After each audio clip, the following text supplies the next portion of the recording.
Welcome back to the podcast. On today's episode, Gabe, Giannis, and I, we are joined with none other than Miranda Alcaraz. Now, a lot of you guys might know her as the co-founder of Street Parking. She's done incredible things to develop an online community of tons of people who train out of their garages. But I've known her for, I think we said this, 16 years, Gabe, I think it was, from teaching seminars for CrossFit, from being on team. She was coaching at our gym, and we've just been friends, teammates. And really, I've looked up to her as a, leader in the fitness space for so long. And I always get fired up when I could have a conversation. Dude, Miranda's a total badass. She's a CEO and founder of a really successful fitness company that I think believes a lot of the same things that we believe at Train Hard. So that's really cool.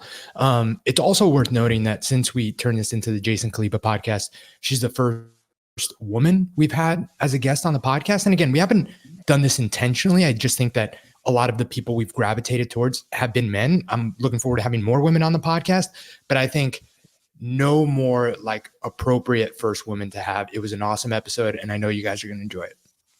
Awesome. Well, let's get right into it. If, as usual, you get, enjoyment out of it, if you get some type of value, simple ask, rate it, review it, and share it with a friend.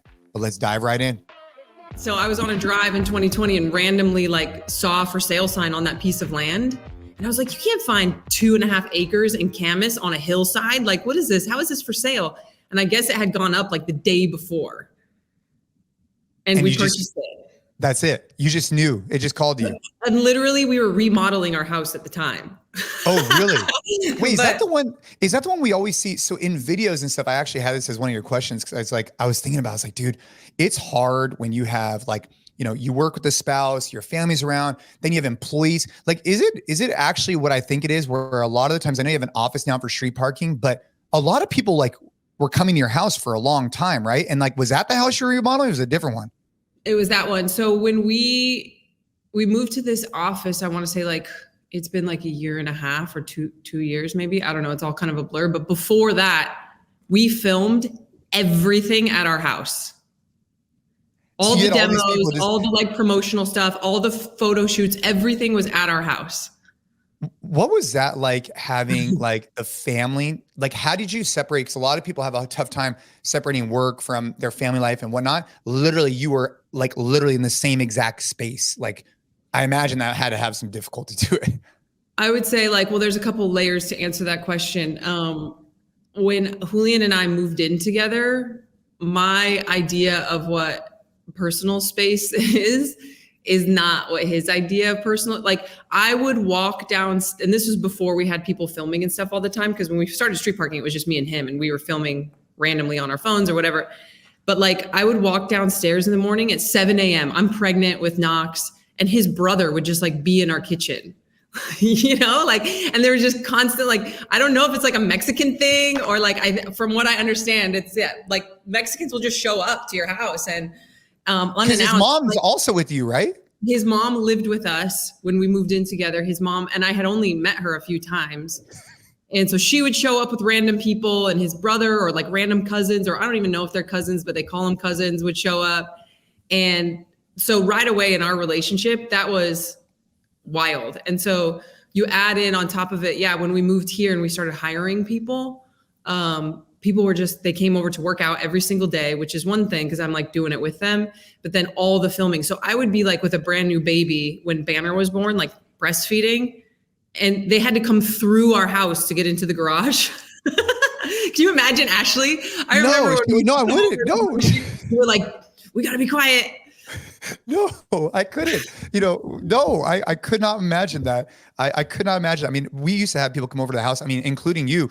You'd come over into the garage, but that would be different. You just kind of come over, people would train in the garage, and it would be low key. But you guys had a full system and all these people. I mean, I was throwing up in your front yard at 7:30 a.m. Dude, that's definitely a very Latino thing. 100%. I can testify to the fact that just zero boundaries and a level of closeness most people don't understand with family and extended family is a very real thing. Well, people will come over and he'll say, that's my cousin. I'll be like, well, what do you mean? And he'll be like, I think it's my mom's brother's cousin. And I'm like, that's not your cousin. Like, you're related to them somehow, but that's not your cousin. Everyone's a cousin. My mom is one of 10. My dad is one of 7. Oh my gosh. And last year we went back to Ecuador for the first time, me and my wife. So my wife was meeting everyone for the first time. And literally the first night we were there was like a central, like at one of my aunt's house that just everyone came to. And I like, yeah, they're all my cousins, but like, it was literally like 40 people and, trying to introduce everyone. So anyway, it's funny you bring that up because it's very funny. I mean, I have 5 siblings, but they would never just roll up, Yeah. Yeah. They call ahead. Yeah. Well, back to the house. So I know I've kind of shifted gears as garage, but like the one that you're building now, I didn't know this. So like you and I, we've known each other for a really long time. We've taught seminars all over. We've trained together so many times. I didn't know that you had a background or even a desire, like in like internal, like in design work at all. Yeah. Where did that come from? Because First from what of all, I see on the pictures, it's beautiful.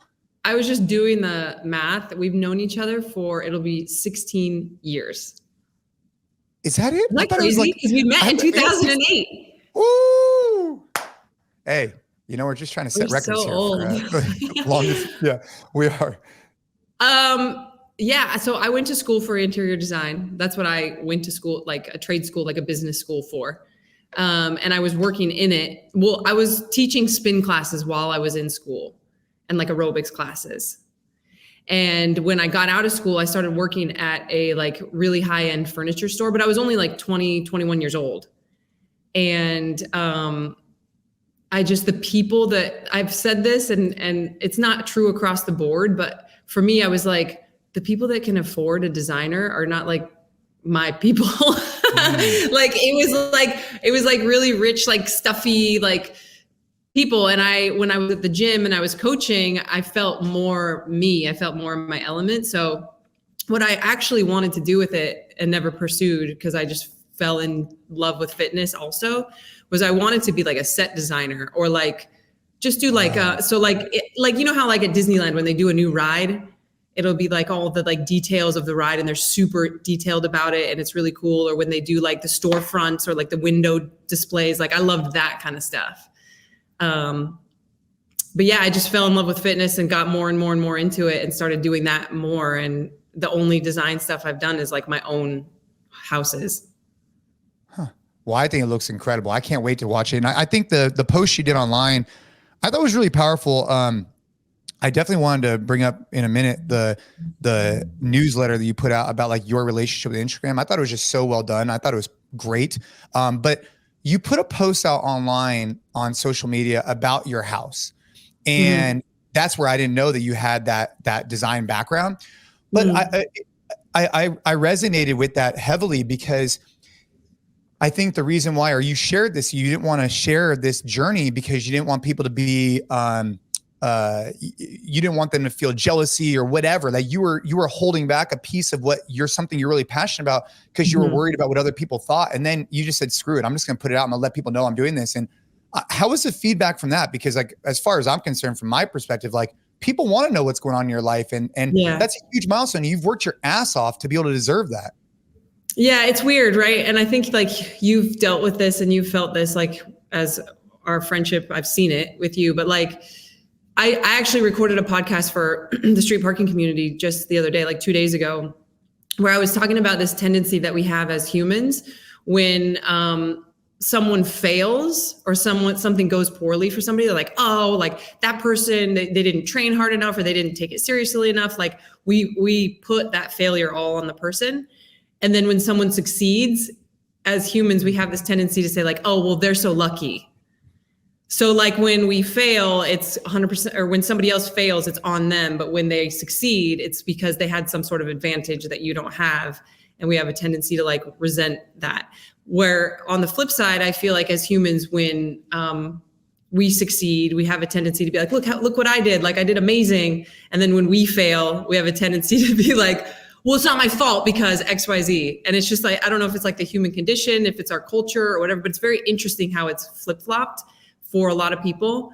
And so, I mean, you've seen the comments that I've gotten about even just my fitness or my physique or whatever throughout the course of our friendship, where it's all, oh, all she cares about is her body, or she's just trying to show off, or look, she has these genetics or this or that. And so I've seen that kind of like negative stuff when you're successful in something, how people want to like take it away from you or act like you're trying to show off or whatever. And so the house, it's big and it's like beautiful, and it's a custom home. And so I just was like, I don't want people to take it the wrong way. Like, I'm like, look at me, or look at this amazing thing that I have that you don't have.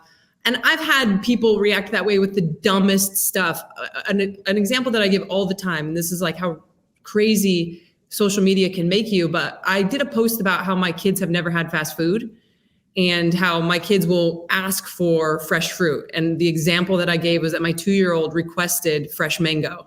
And I got hundreds of comments, and people were like, this is such white privilege, and like, this is like a rich people thing, and like, how dare you like say, talk down to me because I take my kids to have fast food. And I was like, hey, whoa, like this post is about how my kids have never had fast food. Like, I'm not out here giving advice. I'm just sharing my reality. And it's just people insert themselves into whenever you're talking about your life. Mm-hmm. And so it was kind of that.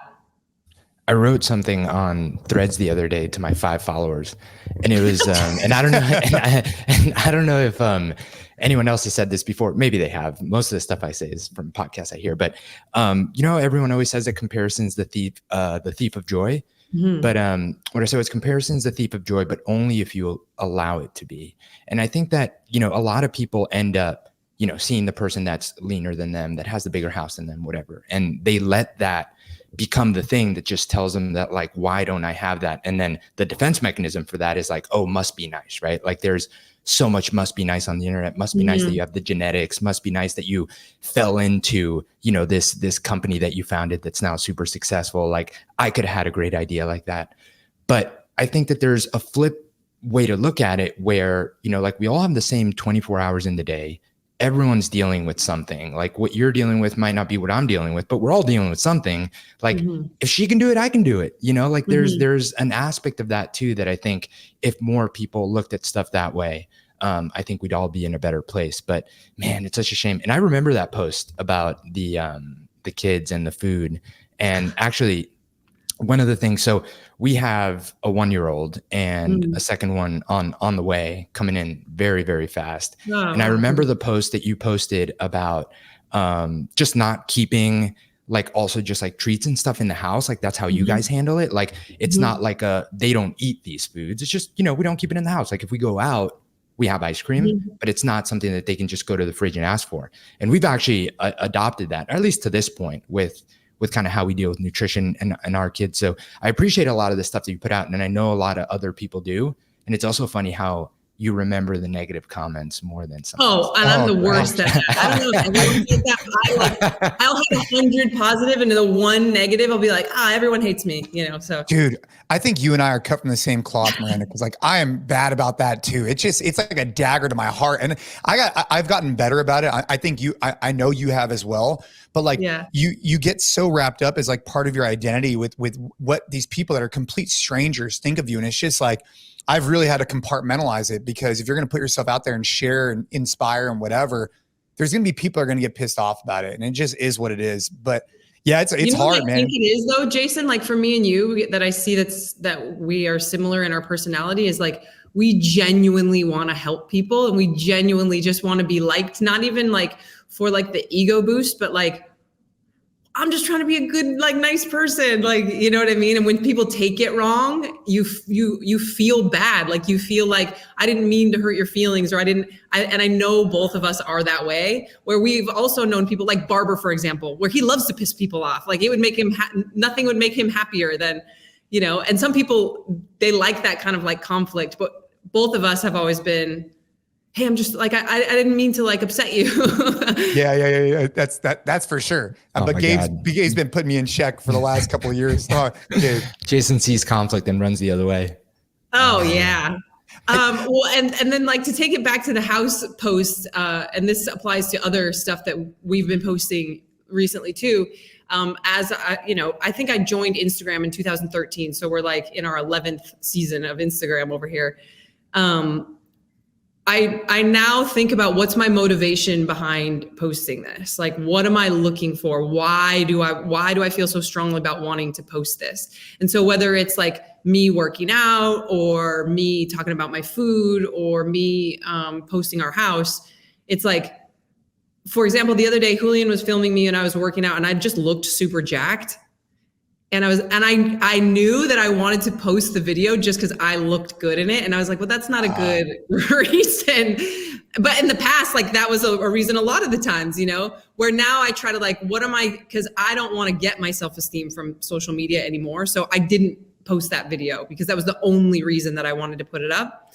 And then with our house, it's like, well, why do you want to share it? And for me, I thought about it for a long time and it's like, because I've worked really hard on the design of this house and like I've put a lot of time and effort and energy into the details and I'm super excited to see how it turns out and I just want to share it because it's something that I'm passionate about. So we've been trying to look at what's our intention more lately. So that's a really great place. I'd love to dive a little bit deeper and for the record, we started this podcast a little bit like a few minutes late because Miranda was heading over to the new house to check out the grout color. So I just want to attest to the fact that like you do care that much that you left the office to go make sure the color of the grout was appropriate. So I could see why you'd want to share that because it's something you're really driven by. But that's an interesting thing because like, is there a time, Miranda, where like nothing is warranted then to post? Like, so how do you feel about that? So, instead of like, okay, so for example, the video you said where you look jacked and your inspiration was like, okay, I look jacked, I want to share this. Would then the reason why, let's just say you'd regularly share a workout is because, hey, I'm trying to show that anybody with limited time can still do this. I want to share the workout. I want to let Street Parking members know that I'm doing the workouts. Like, I guess, how are you deciphering between what is like, as long as it's not like something to fulfill your self-worth, is it then worth sharing? How do you decipher between that? Yeah. So like I put up a workout post today that was me pushing the sled and doing some dumbbell snatches. And it's not like I don't look lean in that post too, but it was to show that the workout was supposed to have step ups in it, but I did the sled instead. And to remind our members that making those kind of like changes is okay to do. And here's me like out here. And also in the middle of my sled push, Crewy, our youngest, our 2-year-old, he wanted to ride on the sled. So I stop and I put him just to remind people like, hey, like I'm in my sweats. I'm out here. I changed the workout a little bit because I wanted to be outside and I felt like pushing the sled. So there's more of like there's something for other people to get out of it one of the things that we talk about. I don't know if you remember or if this was part of when you worked for CrossFit, something that you heard. I don't know if it was the media side or the training side, but they used to say, educate, inspire, entertain. And for me, I don't want my page to just be entertaining. I kind of flip that as the post should be either educational, inspirational is cool, but or you're engaging with people. Like what I'm putting up should help other people in some way. And so at least the fitness stuff now I feel like that with. Like there should be some sort of either message or they can learn something or they can be reminded to keep it simple or there's like an example of food that might help them. But it shouldn't, for me now, the goal is never to just show off for showing off's sake. That makes sense. And did that have to, like, while we're on the subject, you sent out a newsletter and it's periodic. I'm signed up for it. I enjoy it. And you have the More Than Nothing newsletter and it's titled Dear Instagram, it's not you, it's me. And you wrote like a pretty, I'd say relatively lengthy, kind of description of your relationship over time, almost as if you were breaking up with somebody or that's the way you wrote it, right? Yeah. How has that played in? Like, has that worked the way you wrote that? Has that played into like, has it worked well for you? Like, was that therapeutic? Like what made you write that?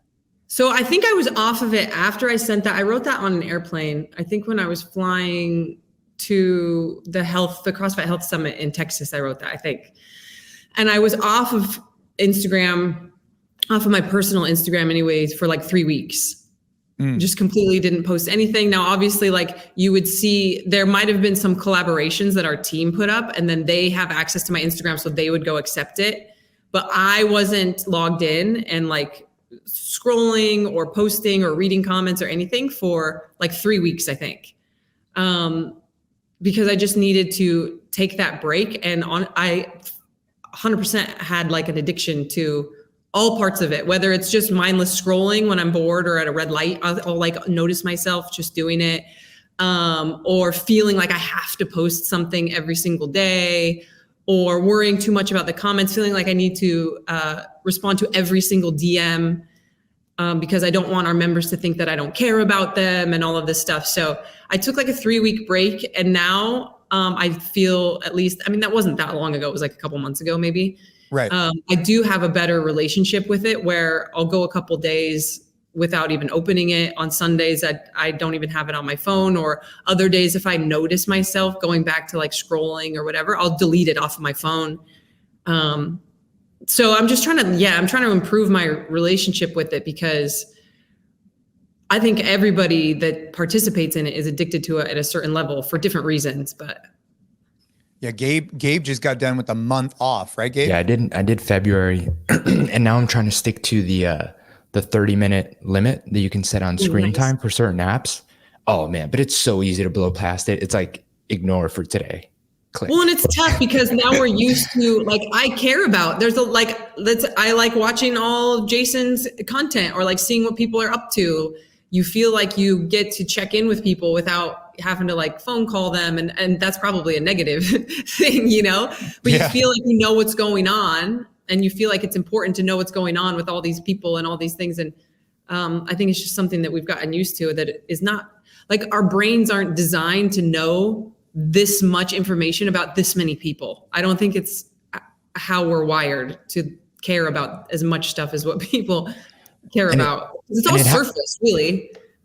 Yeah, and I like what you said, because it's so true. I noticed that in February when I was off. It's like we've changed how we're supposed to like check in and keep tabs with the people that we're quote unquote close with. Like in February, we had like, a couple friends. It was like, oh, like X had their baby, and like I didn't know because I wasn't on Instagram, and so my wife had to tell me. And you're kind of like expected now to, whereas in the past maybe you would have picked up the phone and called your like 5 close friends to let them know that you had your son and that everything's healthy and everything's good. Now you just kind of put up a post, they like it or put a comment, and that's like the extent of the communication that's happening there. Where in the past it would have been a phone call, maybe an in-person visit, like all these things that we know are more meaningful to create real connection. But now you can kind of check off the box by, liking their picture, whether they got engaged, had their kid, whatever. So that has completely changed. And it was funny because a couple things like life events with close people happened in February, and I was like 3 days behind in getting updates from my wife because I just wasn't on Instagram. Funny. I think you've inspired, you've definitely laid the framework with something really beautiful with street parking. And I love the meetup ideas. Obviously I like the big one that you did in Aromas and others. But I got a lot of inspiration from that. And it kind of happened organically for me, where we had a men's club as part of my kids' school. And I noticed that they just wanted to get like workouts in. It seemed like the stigma at the school is that whenever the men's club got together, it was always around beer and pizza. That was like the stigma. Like everybody just assumed that like, hey, if there's a men's club meeting, we're just going to get drunk. And I wanted to change that stigma. And so I started inviting them to my house. And now it's grown into like this weekly men's club meetup. And the reason why I bring that up is because I think things like social media, they definitely have their place. And we have both used them in tremendous ways to build businesses, to connect with people. But I don't think we could speak highly enough about the in-person connection and just what that does to like free the soul and like have deep personal connection, like I think what you've done with the meetups has been an incredible way to connect people who found each other through digital, online. Yeah. Well, and I guess like going back to, if I had thought about during that 3-week period, or even when I was writing that email, like, and I've said many times, like if we didn't have street parking, I would not be on social media at all. Like I would be over with it. And I don't know if you ever feel this way, Jason, but like I've had times where I'm just like, nope, I'm out. I'm not going to do it anymore because I've gotten, 2 negative comments on my post or whatever. Yeah. But what I always come back to is with great power comes great responsibility, I guess. And I always feel this like pull where it's like, hey, like you've been given a voice where people are listening to you, and you should use that for good, because you have a reach of whatever, 300,000 people. and these 35,000 members that you can put good into the world and they'll see it and then spread that. I just needed to find a balance of not feeling like I needed to sacrifice my own sanity to do that, but like find a level or a way that I can do that without sacrificing myself. So when I think about going off of it entirely, I start to feel a level of like, hey, people they need goodness on the platform. Like if everybody who's a good person left social media, like what would be left would be scary, you know? All right, taking a quick break from the podcast to talk to you about the Train Hard app. So if you've been listening to this podcast, you've probably heard us talk about this app. This is exactly how me and Jason train every single day.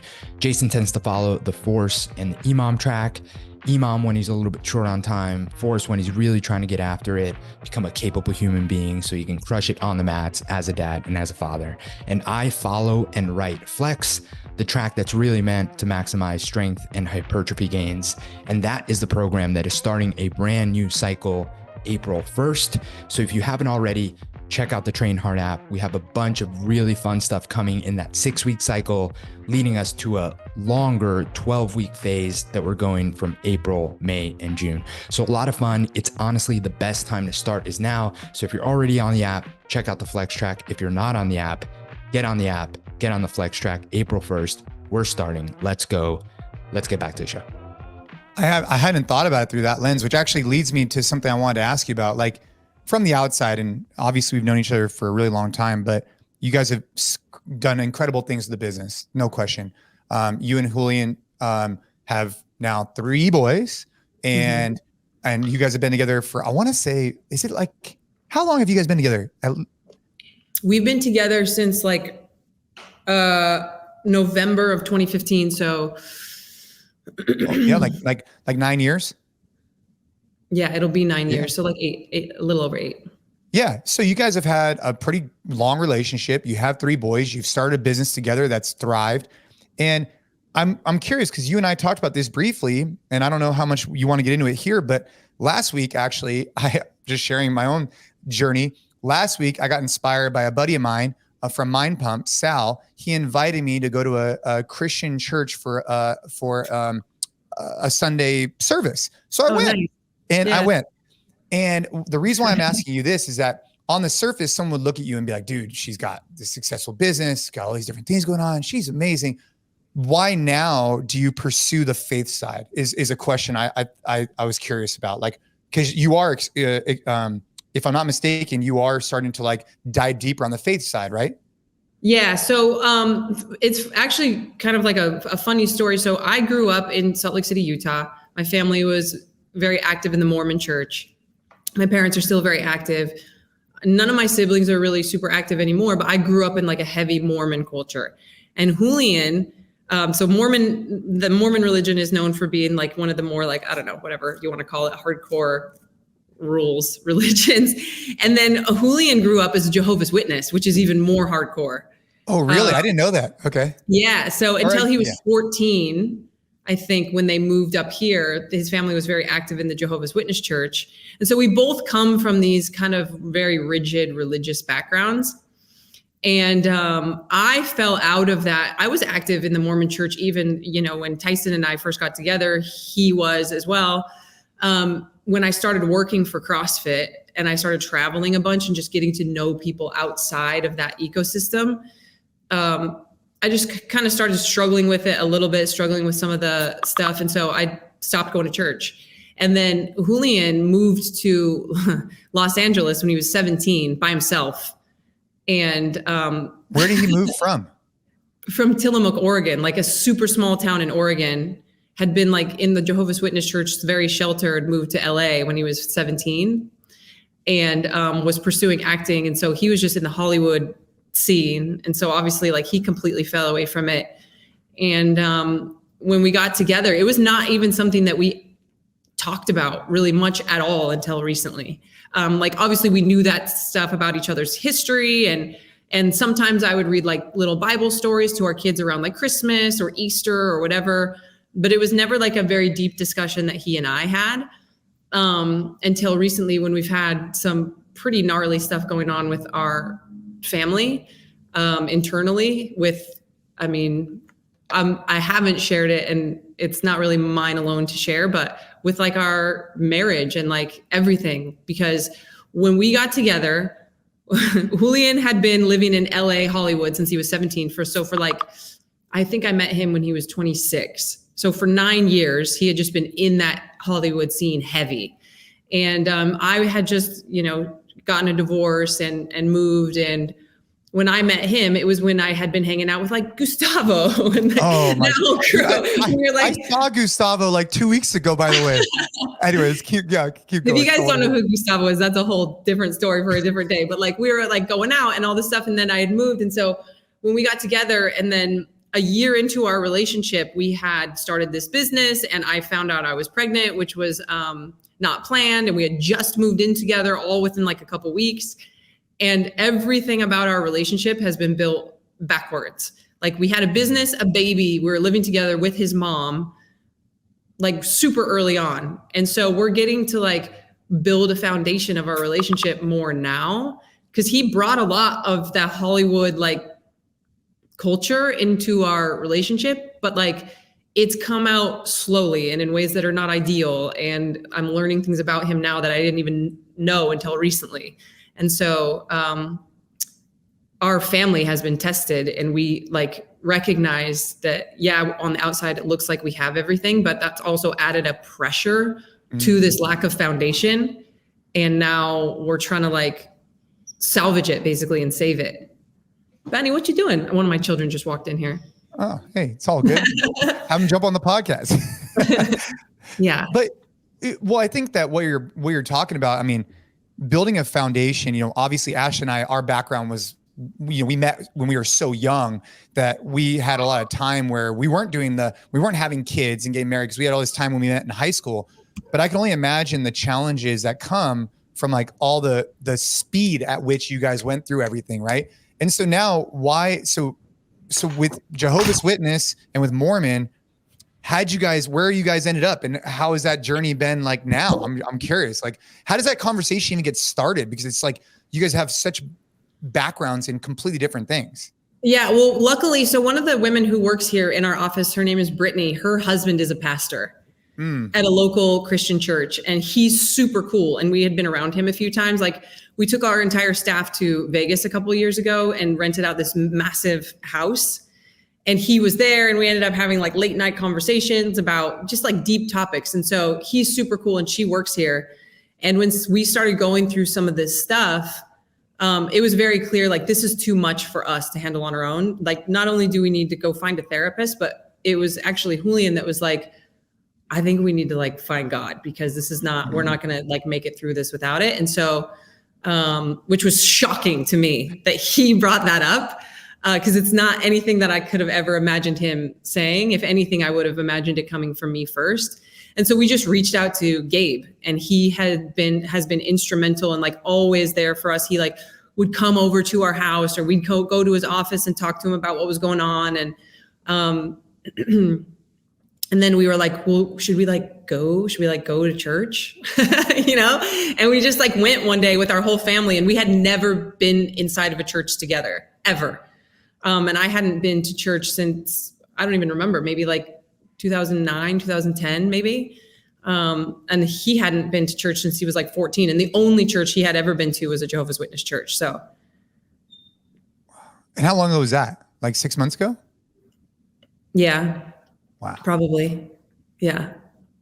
I'm curious, has there been any reception from like family? Because since both of you, do come from these, like very religious families that, like you said, are on the stricter side of religions. Has there been any kind of like response from extended family of what's a very personal decision, and clearly is something that you guys feel called to and is ultimately going to help you, right?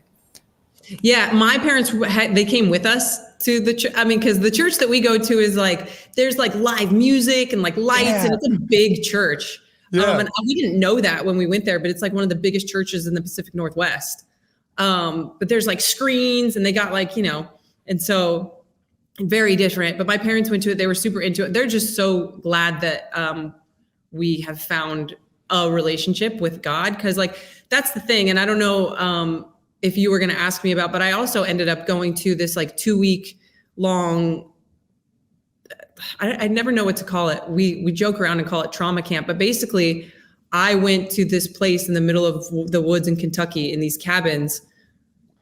When was this? This was in October with no phone, no access to, like, I couldn't even talk to Julian, where it was like, hey, we're going to like, it's for people who are like dealing with like some hard stuff in their life. So I went out there and, a lot of the people there had substance abuse issues, which I don't. And I've definitely gone through periods where I drink too much or whatever when I like party, but I've never had like what I would call an addiction or anything like that. But a lot of the people in the program were dealing with stuff like that. So they did a lot of work around the 12 steps that you'd see in like Alcoholics Anonymous or Narcotics Anonymous or whatever. And for me, it's like, you just got to find something that's bigger than you and bigger than street parking and bigger than like my Instagram following and this and that. And so that being there was the first time I took my Bible with me, and Julian was like, you know, like, why don't we just all read the Bible while you're gone? Because we couldn't talk to each other. And he's like, and you read it while you're there. And so we did that. And I had no cell phone. I had no computer. I didn't talk to anyone. I could write letters and like receive letters. But yeah, that was the first where it's like, that it was really helpful for me. And then when I came back, it was like, yeah, I need something like prayer. Like, it's just, you can think of it as prayer. You can think of it as a form of meditation or whatever helps the individual. But for me, you know, it's prayer to God or whatever. And reading the Bible has been very good for us, and we're still doing it, and we're still going to church. But I think too many people are just the center of their own universe. I had no idea. I did not know that. Yeah, go ahead, Gabe. So Miranda, was that, it was a silent retreat? Like, it was definitely not silent. So Peter Attia has been there twice. It's called the Bridge to Recovery. And basically I had a meltdown one day, and Kariana and Bill Anthes, who are from Between the Ears, friends of ours who, you know, they've worked for CrossFit headquarters also. Well, okay, Jason, you kind of witnessed like the very beginning of it when, I mean, you saw at Aromas? Yeah. People are like, you know, so in Aromas, you witnessed like, I was having like a meltdown, and that was like the beginning of it. And so I was struggling, and our family was not doing well. And we felt all this pressure to like keep the ball rolling, because like, if we're just like, F it, I don't want to do it anymore. Like, we have 20 employees, like those people, you know, and we have these members and this like response and these children, like we can't just like throw up our hands and be like, we're going to go move to a cabin in the woods, you know, screw it. I mean, we could, but we didn't feel that it was an option at that time. So we were trying to keep everything going while we were dealing with all this stuff, which I know, you know, everything about that, you know, where you're going home and you have, whether it was when Ava was sick or, you know, more recent stuff, that doesn't go away, and you're at work, you know, you're trying to balance it. So yeah, Kariana and Bill had found this place, and they said, you know, I think it would be really good for you to just take yourself out of the environment for a couple of weeks. And we went there. So no, it wasn't silent. We did like group every day. Yeah. If you've ever seen the movie 28 Days, where Sandra Bullock goes to rehab because she's an alcoholic, it was like that, but it wasn't for that, but it was very similar, where we like sit in a circle in a group and we talk about our childhood and we like share all this stuff. And that's what it was basically. But it's so funny you brought that up. I literally stumbled on that movie the other day. It's such a great movie. It's so funny. Anyway, dude, was it helpful? I mean, did you finish the 2 weeks? Absolutely. Because you said something, I just want to make sure I'm really, I don't know if you use the word believing or feeling something greater than yourself. Did you say believing in something greater than yourself? Yeah, I think you just need to have a belief in something bigger than yourself, and not put yourself as the center of the universe, as the most important thing in the world. And that's not really how our society looks at, like, everybody's so selfish, everyone. And I'm not like pointing fingers, because we all are. And there's so many, it's set up for us to be now. So. Yeah, no, it's really interesting. Obviously, Ava right now is in a 24/7 care facility, and it actually has a lot of similarities to what you're referring to with the group that you're going, the 2 weeks that you went.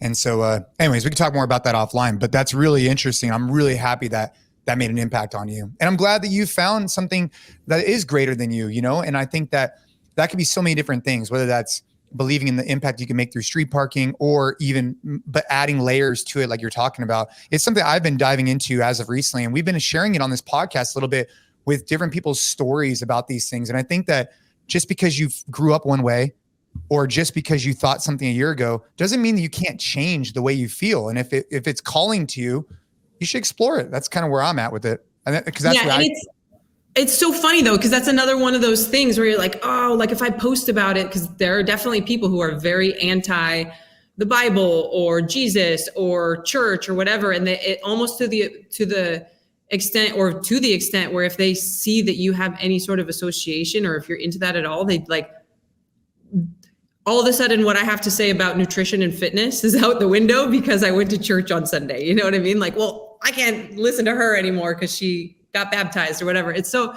it's like another one of those things, like the house thing, where you're like, oh, like all scared to share about it. And I thought about this in a very interesting way the other day. And I told Julian, because we've been talking about, like, I mean, he posted a post with a scripture, which anyone that knew him in LA, if they saw that, they would be like, who is this person? Like, this is not. Right. What happened to the Julian we knew? Yeah.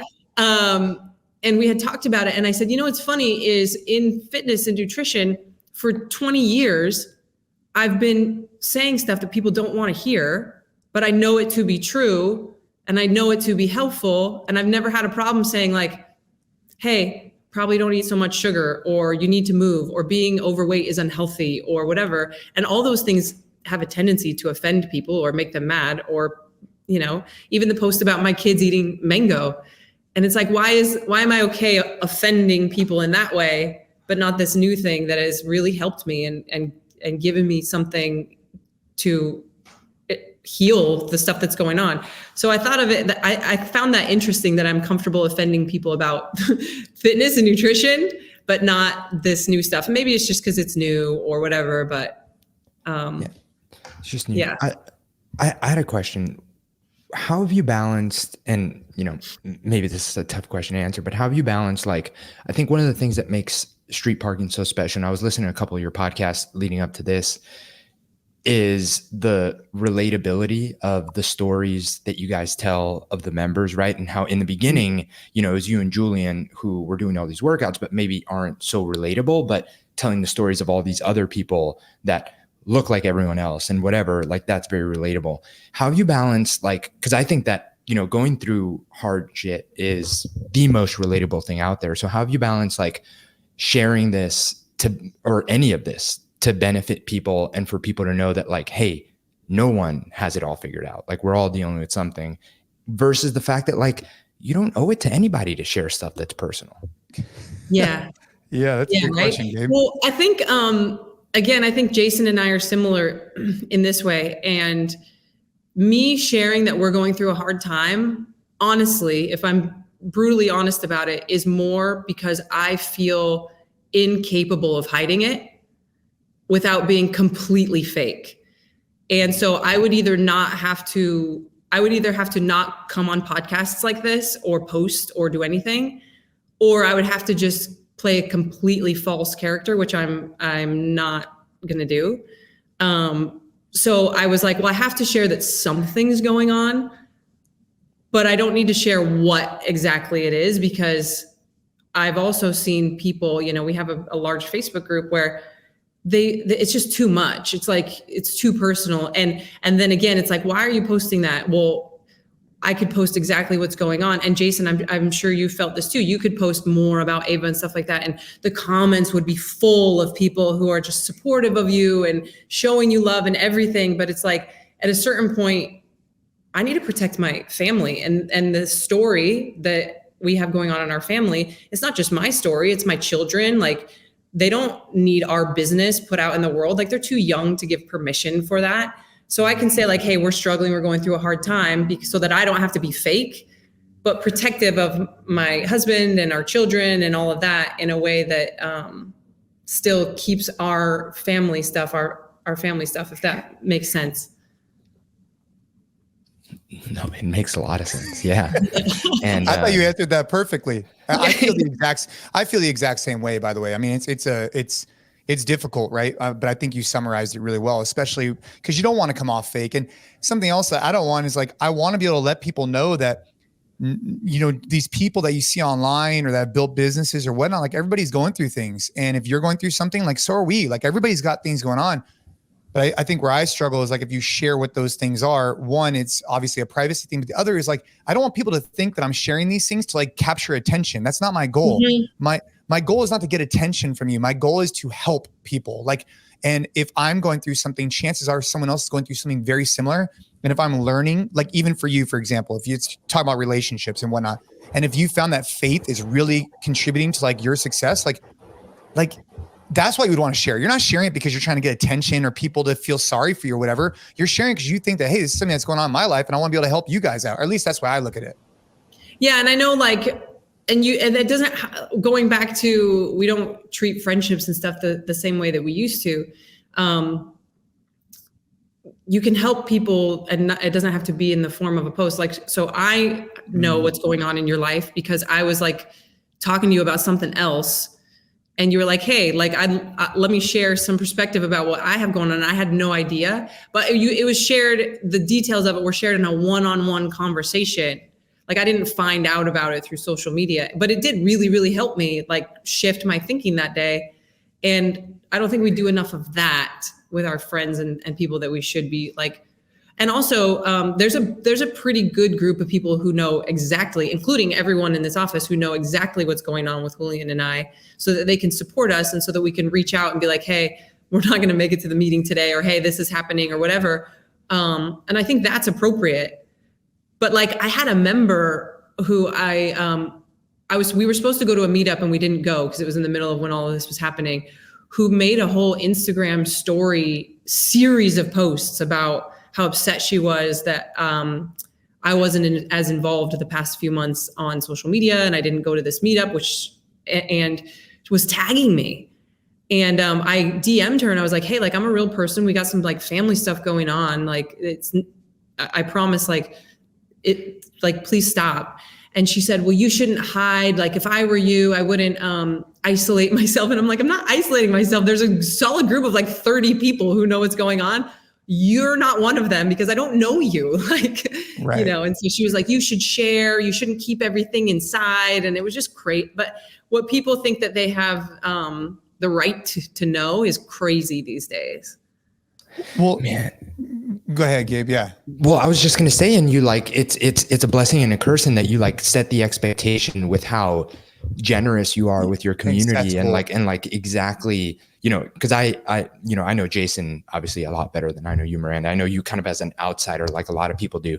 But you know, when you constantly want to give and help and do all these things, like you're doing all the things that almost sets this expectation of like, well, where are you now? Which could be very, very tough because, you know, like you said, we all go through these seasons that are, you know, easier and tougher than others to be that person that's out there putting out stuff and like being inspirational, being all these things.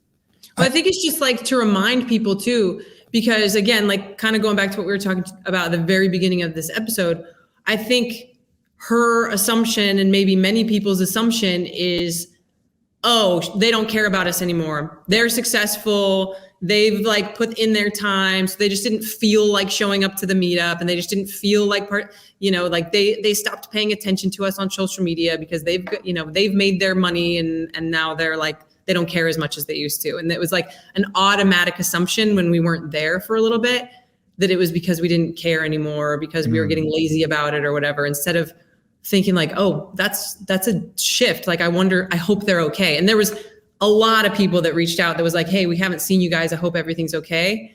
And of course, that's just an example of one person who automatically jumped to the negative.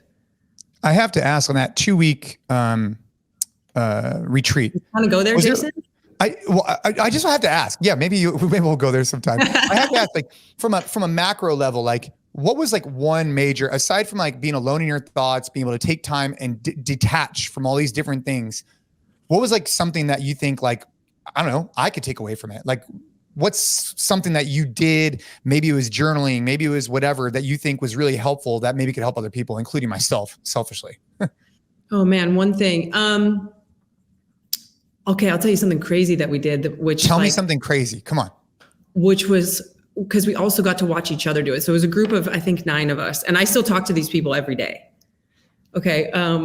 Like we have a Zoom call on Wednesday nights where we like check in with each other, and none of us have anything in common. Like, well, that's not true. We're all like maybe people who are perfectionists, or there were definitely some crossover lines, but we did this exercise called the empty chair.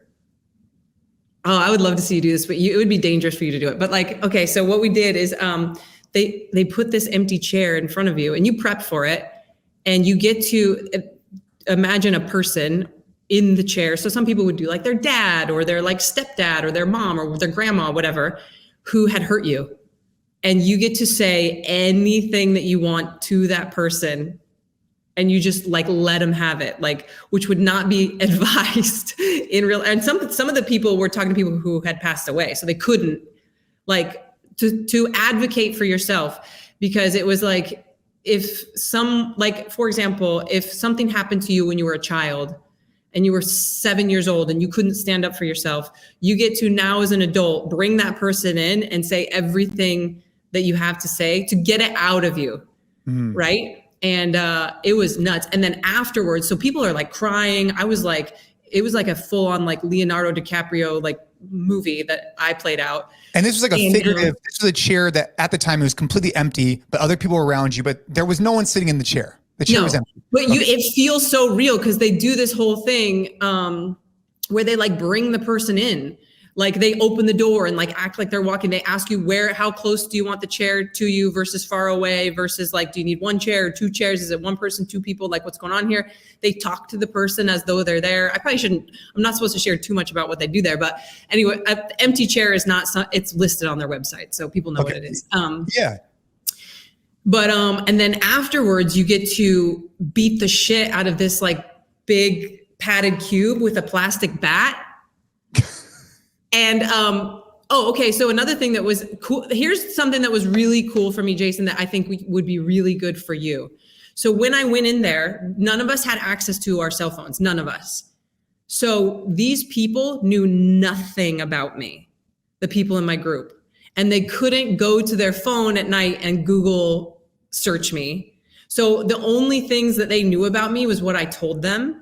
And so I didn't tell them, I had to, for some of the work to explain like my situation, I did have to tell them like, I have a pretty big social media following. I have a successful business. Like I told them that kind of stuff so that they could get like the context of what's going on. But another thing that I did was I was completely like in sweats the whole time, like no tank top, no like even like short sleeves, no leggings, nothing. And then when I did the empty chair thing, it was toward the end of the thing. And I was like, can I take my sweatshirt off for this? And I had a tank top on underneath. And they were like, oh my gosh, like because they had not seen, but it was cool because they got to know just me. Like they didn't automatically make assumptions based on my body. They couldn't look at my social media and think that they knew everything about me based off of my posts. They don't know Julian, so they can't get an idea of like it was just Miranda. And what you see is what you get, and this is who she is. And so that was really, really cool. Man. And the bat. And then you get to beat the shit out of something with the bat. That was toward the end, and they said it was terrifying and that they were not expecting that. That's such an interesting change that's happened to like how we meet people in general, right? Like we have so much information about people when we meet them for the first time. I feel like in most cases, with a podcast, like I've spent the past 2 days listening to a few different podcasts you've been on and kind of going through your social media because I wanted to get a good idea of this conversation. But I feel like the fact that you can go Google someone after you meet them, right, and get all this information is so different than how we were used to meeting people and establishing relationships. Like we're not equipped for all this information. It's cool that you got to experience that. I'm just thinking about all the ways that we don't experience that now in our day to day. Well, it's even like Julian and I were talking yesterday. He's like, you just need a group of friends that don't know anything about you at all. And I was like, well, yeah, but the problem is as soon as you, like, let's say I have a women's group at our church that I've been going to.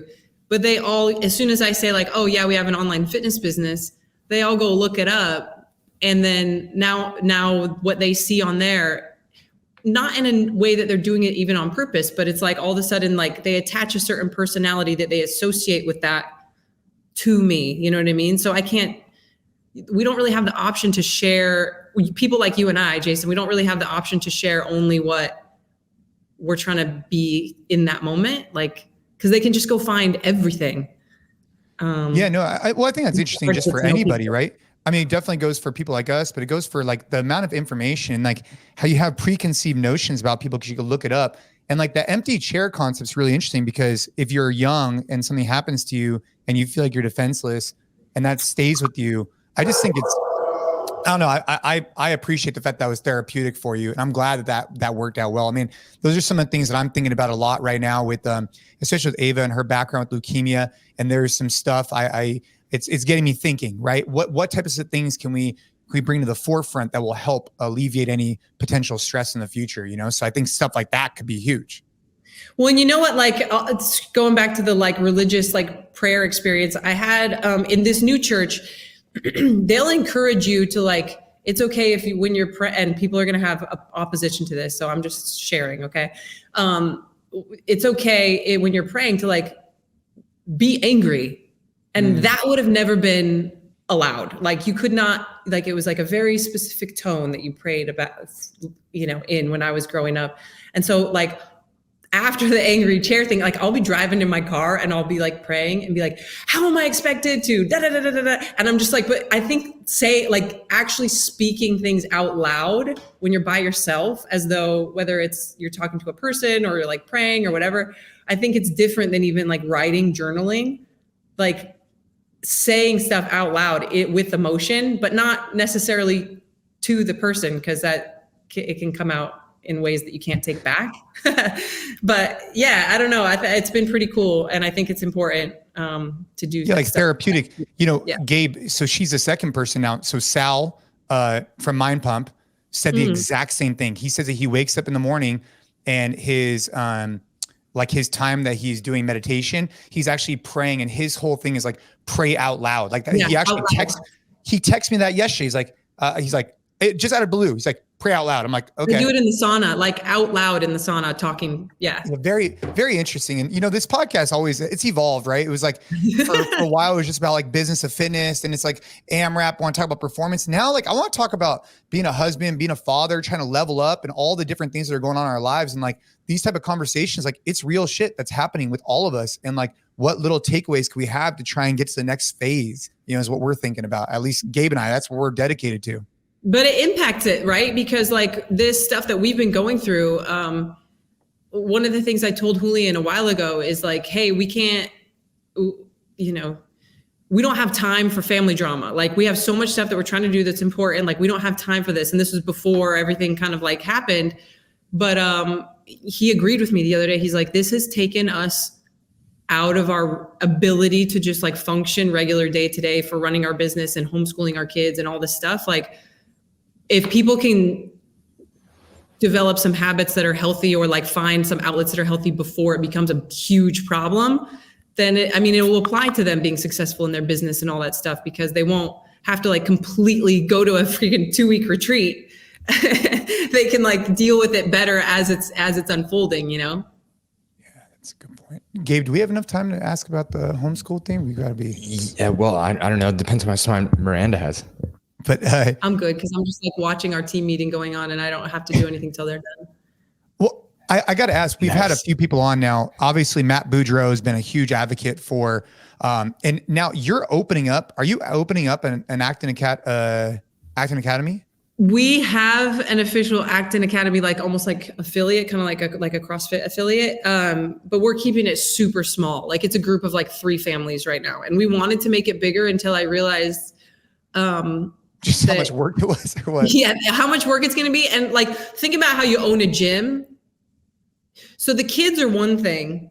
It's the parents of the kids that it's a lot of emotional, like everybody has a different idea of what they think their kid needs and what they want their kid to be learning and all of that stuff. And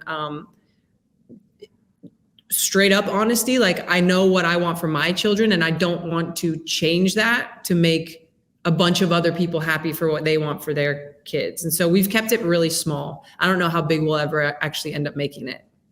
That's really interesting perspective. Just to lay some groundwork, Acton Academy, they're going to be opening up 50 more this year, I believe, across the country. Matt Boudreau and Tim Kennedy actually has one in Texas. I saw that Miranda and Julian had, created a license or model with them. But I think Matt and Tim's is different now, isn't it? Isn't there's the Apogee stuff? Oh yes. So you're with Acton, they're with Apogee. We were with Acton, but yeah, I'm still like talk to Matt all the time, and I've been going through his like Apogee stuff too, because he was the one who initially introduced me to Acton. So. But you said something to me that I just wanted to kind of highlight, and then I'm curious what Gabe has to ask on this. Is like, I was talking to you the other day. I was like, hey, how's everything going? Or I was asking you something about homeschooling. You're like, dude, it's hard when like you're really good at something, right? You've created this successful business. You've been a phenomenal coach and trainer for 20 plus years. And then all of a sudden you're being asked to homeschool, which is essentially a teacher role. And it's hard. Like, that's what you mentioned. You're like, dude, it's hard to be like crappy at something. Yeah. How's that journey been? Because are you actually homeschooling the kids now along with these other families, or are you playing what role?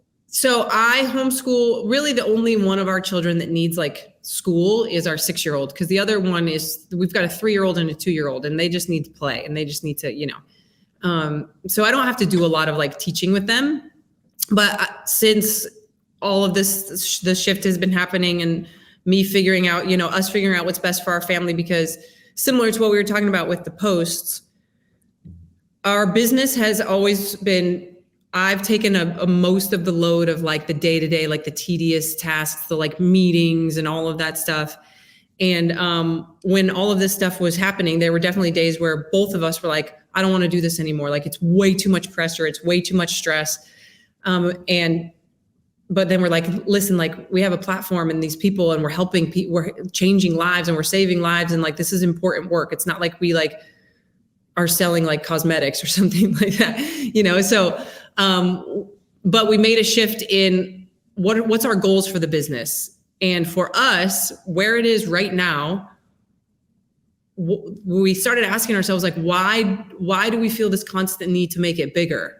Like, we're super happy with our financial situation. We're paying our staff that's here really well. Like, what is this drive or this like push that everybody feels constantly like, well, if it's not growing, if it's not going to get bigger, then it's not successful. Like, it's got to keep going, or even keeping it the same somehow feels like a failure.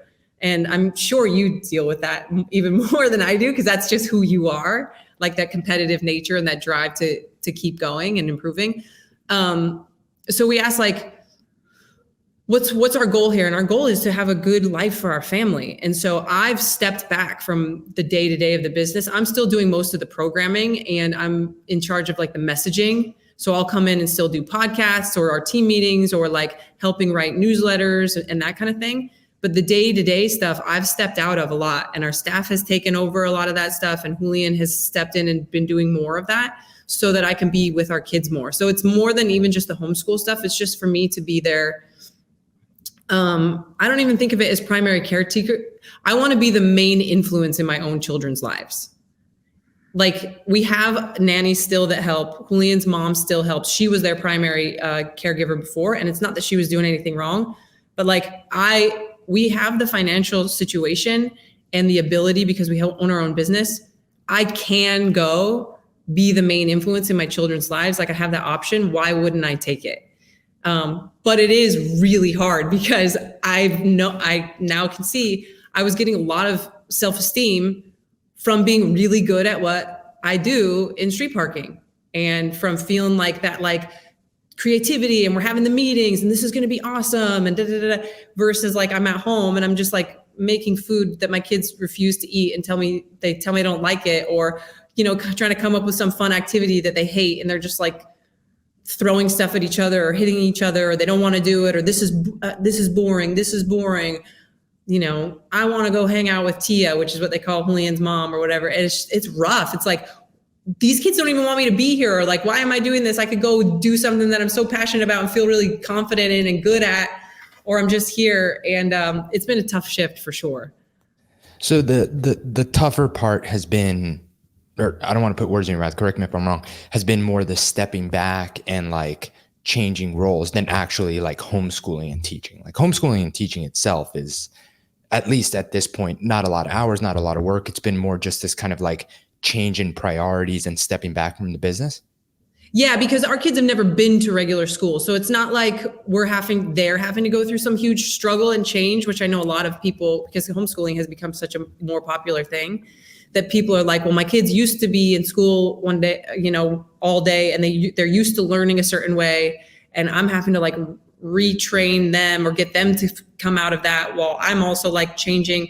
Jason and I have had conversations about like, you guys live in, the freaking Silicon Valley, where this idea of what education is so different than anywhere else. Like if your kid isn't putting in like letters to Stanford when they're in freaking preschool, it's like, oh, you're behind, and it's the culture there and it's crazy.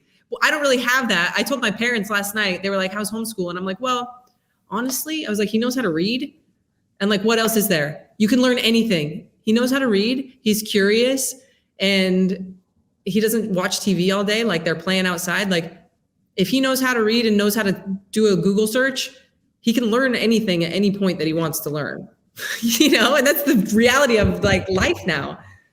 Yeah. Things have definitely changed and evolved. And like, it's something that's, I think, we have a lot of people on the show who encourage homeschool.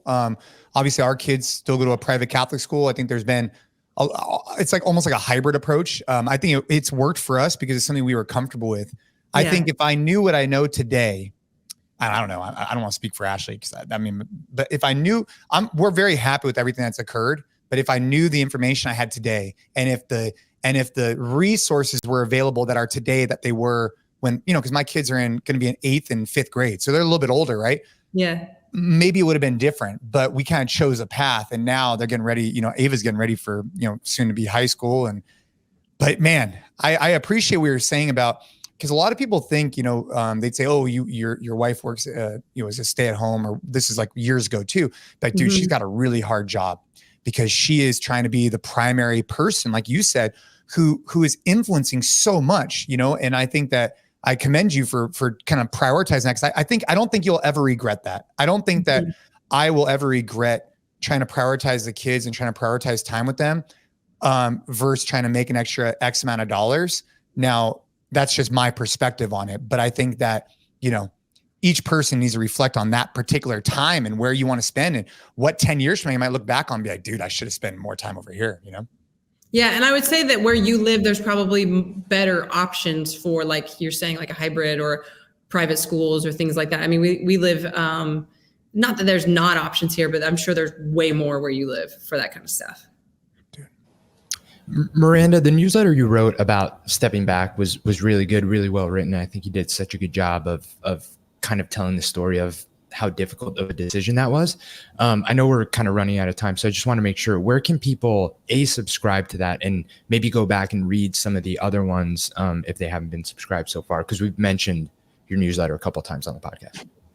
Yeah, there's a link to subscribe to it in my Instagram bio. You know how there's like the little link tree thing, so they can go subscribe to it. And I haven't resent out all of the initial ones, but I guess I could do that. I need to put those somewhere. Maybe I need to put those in the little link tree too, because at first I was like resending the first ones when I would send out a new one to people who hadn't gotten them yet. So I guess I need to do that again. I'll send you a link to our blog, Miranda, because what we do on the newsletter is we put out a weekly newsletter and then we host it on a blog. So if people would join, let's just say, because I think the episode, it's More Than Nothing number 8 is the one that we're talking about, which I thought was great. I always enjoy reading yours, but we just created a blog and we just upload it there. That's the way we do it. Yeah, that's a good call. Yeah. Well, Miranda, I really appreciate you. We look to what you've done as a really big inspiration.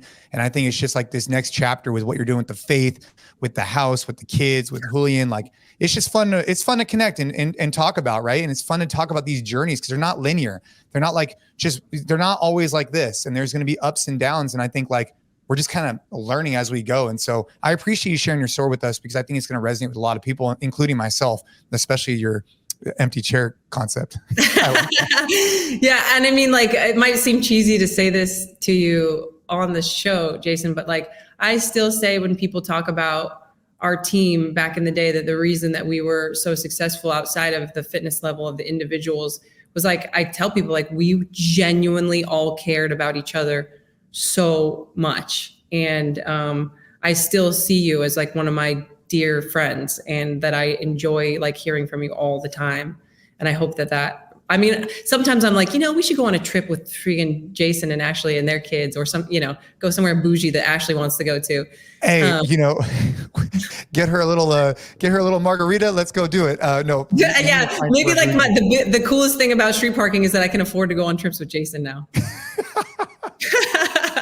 It's a fantastic note to end it on. I love that. Oh, man. Well, Miranda, I appreciate you. And Gabe, any kind of last remarks? No, just Miranda, if you want to let everyone know, I mean, it seems like Instagram is like the one place where they can find everything, but just where people can find more information about you, street parking, anywhere you want to, and then we'll link all that in the show notes. Yeah, you can go to streetparking.com. That's our website. And we obviously have the Street Parking Instagram. And then my personal Instagram is Fearless Miranda. Awesome. All right. Well, thank you all.